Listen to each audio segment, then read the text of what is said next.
Hey makers, I got asked to do a quick video of how I do the RIT dye that was introduced in the DIY concrete cement candle group.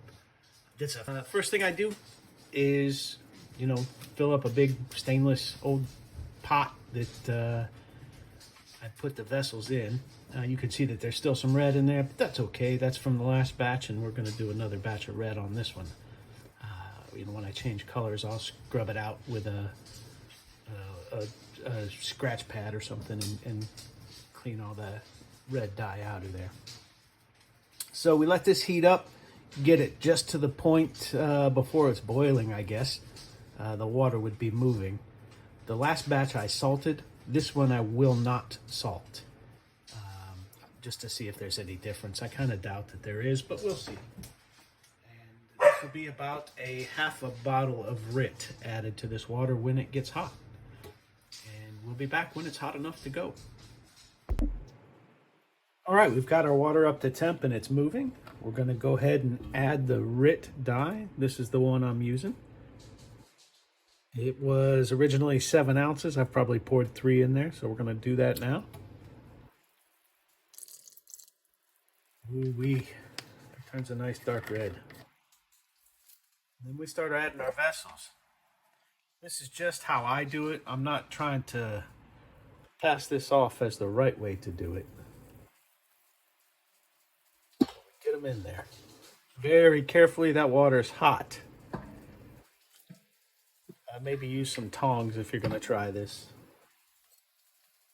You don't want to burn yourself, just for a pretty color.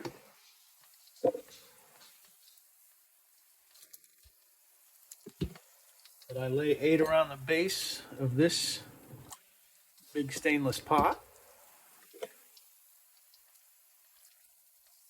let them soak for 2 hours or so.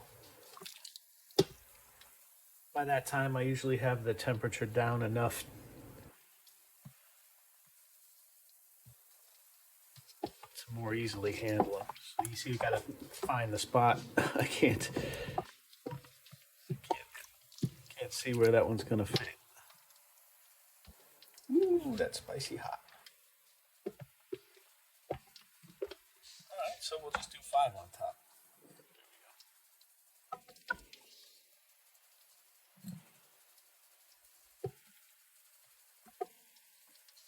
You'll see as we go along that setting them in tilted at an angle like this has some interesting effects on the final outcome. Also, if you're going to do this, use some PPE or some plastic gloves. All right, I've already taken one out after just a few minutes to show some difference in exposure time. I guess you would call it dip time. And we've got the State of Ohio Resist. That is a piece of craft foam cut out on a Cricut, and I fixed it to the vessel with just a little bit of butcher block sealer or stuff that I made up with some beeswax and mineral oil. So we're going to go ahead and dip that. That one will go to my dad. He's a big Ohio State fan, and you can't just do an Ohio that's resist in gray with the red, or as he would call it, scarlet. All right, here's the end of the results. You can see how the, tilting at an angle will impact the design, and I'm sure you can play with that, and people more creative than I can probably make that look like stained glass or something. You can also see that when doing the dyeing, it doesn't necessarily apply evenly. And there's our Ohio State Resist.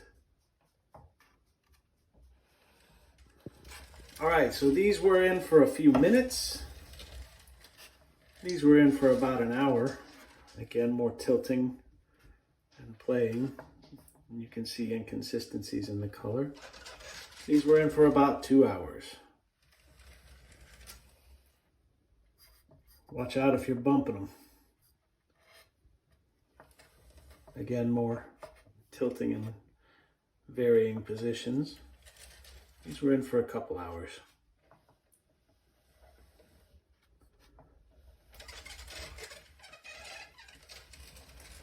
So there they are. There is the salted batch. These were left in for a couple of hours. Not a whole lot of difference, honestly. I can't imagine salt being worth the effort.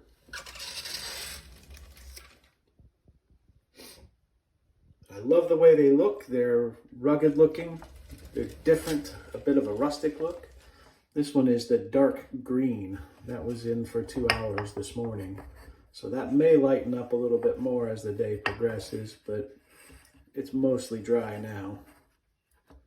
And you can see the color variance on it. But I'm pretty excited for that one to finish out. Hi, I'm Joe with Booty's Beeswax. My nickname's been Booty since forever, and that's where the name came from. So big shout out and thank you to the DIY concrete and cement, or cement and concrete candle group. And thank you guys all for sharing your knowledge and experiences. It's much appreciated, especially for new folks. And yeah, thanks for watching.